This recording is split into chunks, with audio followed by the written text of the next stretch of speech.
Hey guys, welcome back to a Halloween super spooky special episode of Slipping Out, in which we'll be taking a look behind the scenes and out of bounds of the original Outlast.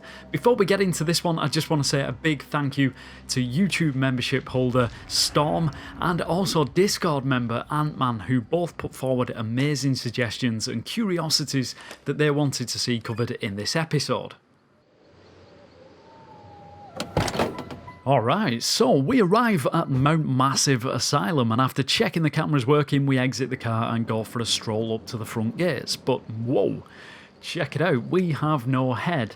Now, this may not come as much of a surprise if you've seen my previous Outlast 2 videos, but what is surprising is how the developers have made it look as though a head has been cut off, rather than nothing being inside here at all, as it was during the second Outlast. I'm not even sure why this would be, as we never see inside our own neck, unless at some point the plan was to do so.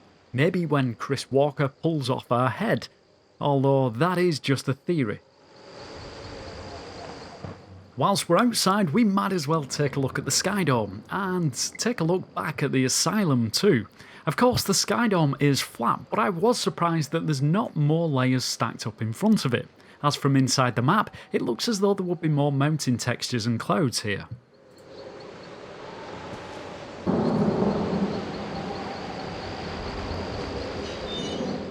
One of my first mysteries to try and solve in this video was put forward by Storrrm, who thought she may have seen someone inside this window.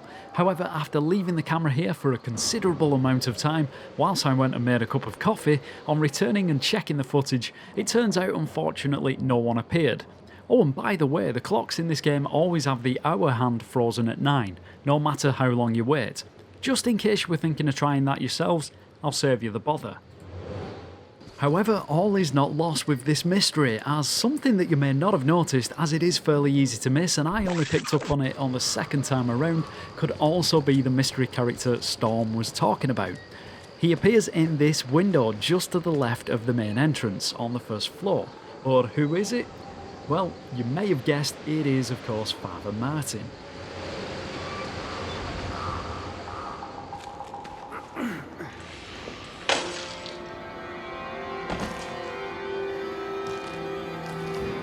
Throughout the game there are many instances just like the one we saw with Father Martin, where strange figures appear and sometimes disappear in the darkness or distance without us really knowing for sure who they were.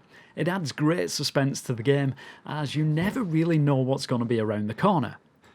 Here are just a handful of those moments, and it's worth noting that most of the time characters just spawn and despawn off camera, so I'm not going to be showing too much more of this throughout the video after this section.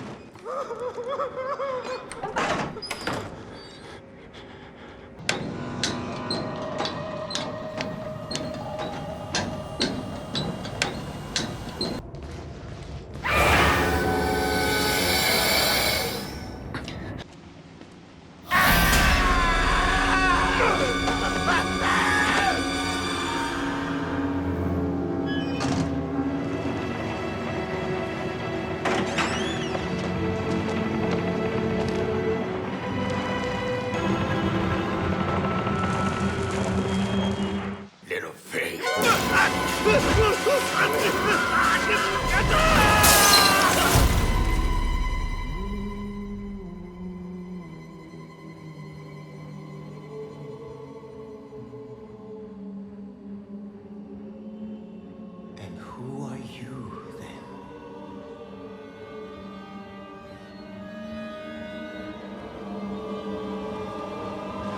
I see.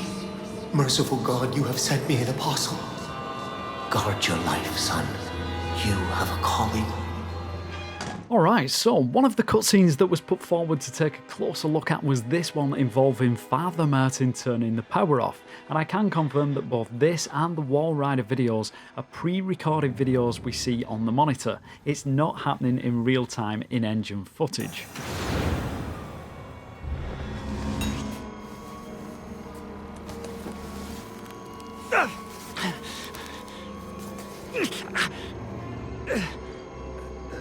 I'm sorry, my son. I didn't want to have to do this to you. But you can't leave. Not yet.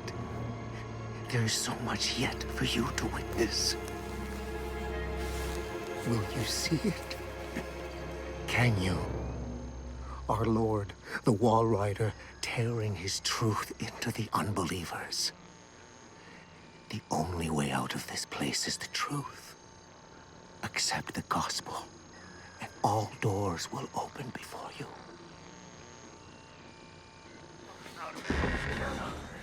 Whilst playing through Outlast, I couldn't help but notice that we don't enter all of the rooms. There are in fact many that we never get to see inside at all.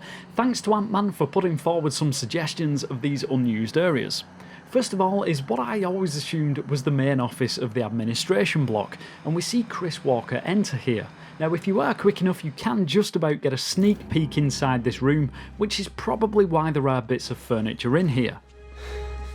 However, room A125 was one I was never quick enough to see inside, even when the character runs across the hallway. Inside, however, if we take a look, we can see quite a number of items, including tables, seats, and even a bookshelf which looks as though it's been knocked over in a commotion.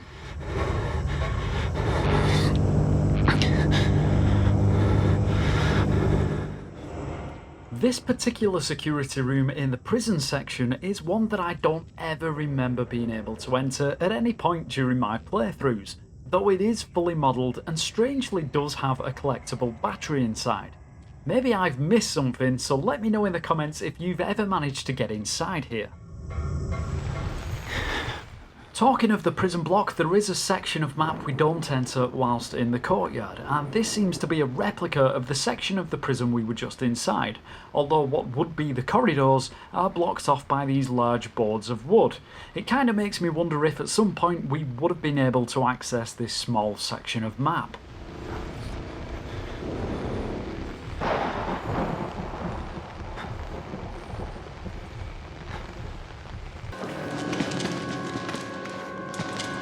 No more space. Alone. Leave me alone. Did you ever wonder what Chris Walker gets up to out of shot? Well, when passing through a certain trigger point in this vent, he heads over to the doorway, where he then waits until we hit another trigger point as we drop through the vent.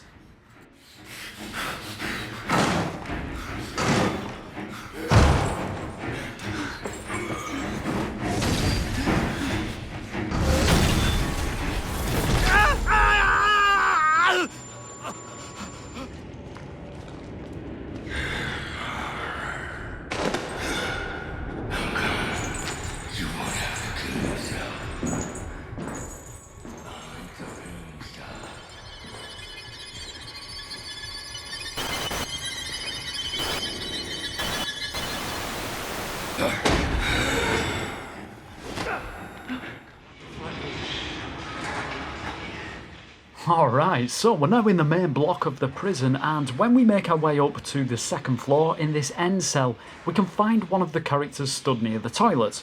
Now, I can only imagine what he's doing here, but he does look in a lot of pain. Maybe he got it stuck in something. His hand, I mean, obviously.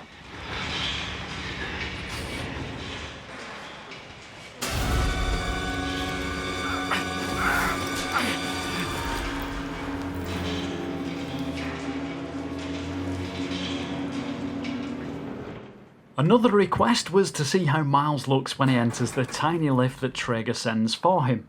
As you can see, he does fit in surprisingly well, only the bottom of his left leg sticks through the back. You made the right choice here, buddy. Hey, you're that bullshit priest's guy, aren't you? His witness or whatever, you must be exhausted. Let's take a break, huh, buddy? I think possibly one of the more popular curiosities requested was to take a look at what happens to Miles's fingers during this scene. Now normally whilst Trager cuts Miles's fingers off, the camera pans up and looks away. However, though it may seem this is to stop the player from seeing something too gruesome to show, there is a more practical reason, which is to stop the player from seeing how exactly the fingers disappear. On the right hand, the finger actually bends away inside the character model, then disappears, whereas on the left, Well, that just disappears. Here it is again in slow motion in case you missed it. See, it's not that gruesome after all.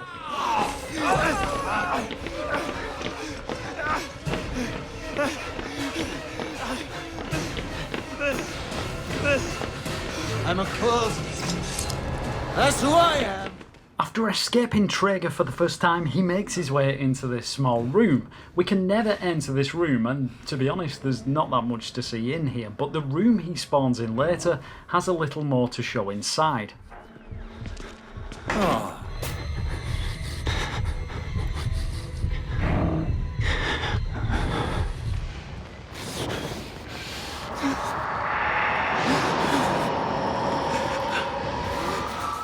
I know we see the Wall Rider pretty close up and personal during certain sections of the game, but it's often so quick we can't get a good look at its model, so I managed to capture this footage of it. I love how its legs and arms turn to bone, and I just didn't realise the first time I played this just how much detail it has. Whilst in the courtyard, I also wanted to show you guys as much of the map and the terrain as I could, as whilst playing the game normally it is very dark out here and it's sometimes hard to get a sense of what's around you.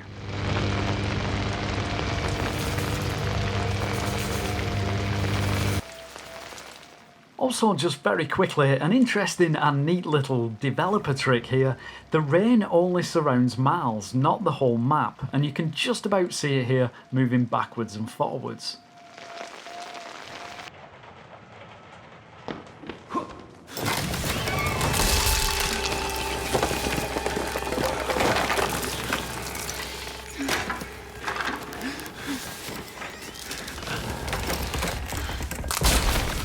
I don't know about you, but I was pretty surprised to see the camera didn't disappear when it fell through the crack.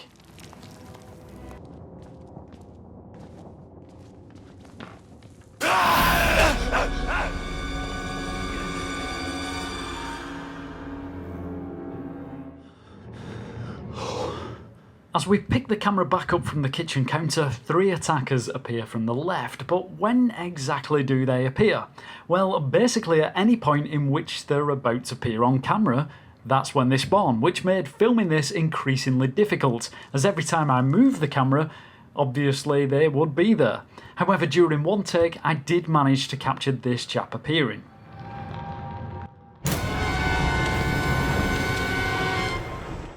Another bit of a mystery here as we re-enter the administration block. Just to our right is a corridor. Now, in case like me you wonder what's down these places, I'm gonna show you. Most of the time developers put bends in the map so we can see no further. Then after the bend, the map finishes. But in this corridor, it just keeps going and going. In fact, it seems longer than any other corridor in the game. Look how far away we are from the map. Why it's here, I'm not entirely sure.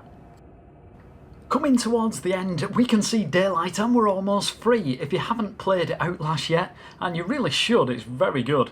Spoiler warning, the end of the game is coming soon. However, this is another great example of how developers use little tricks and techniques to make something look very good, even though what's really here is fairly simple.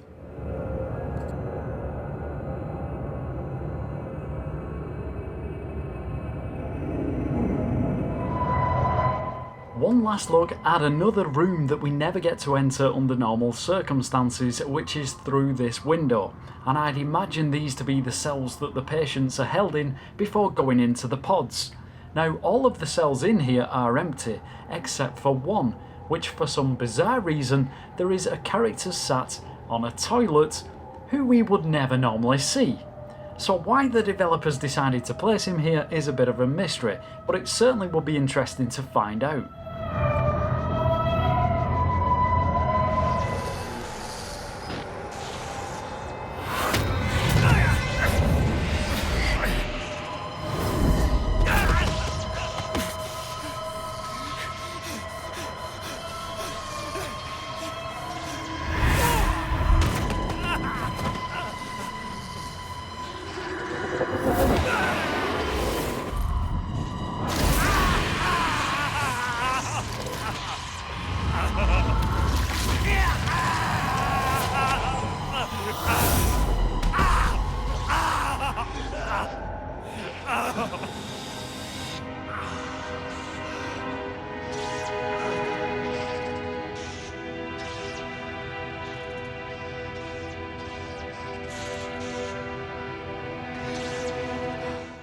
So there we go, that is it for Outlast. I really hope you've enjoyed the video. If you have, it would be awesome if you could show your support by turning the thumbs up blue. It really does help. If you have any other curiosities that maybe I missed, either leave a comment and I will try and respond, or come and join me on the social media sites listed in the description. Huge thank you to my members listed down at the bottom. Without you guys, I genuinely would not be able to run this channel. Have a spectacular Halloween, and as always, until next time, take care. You have become the host.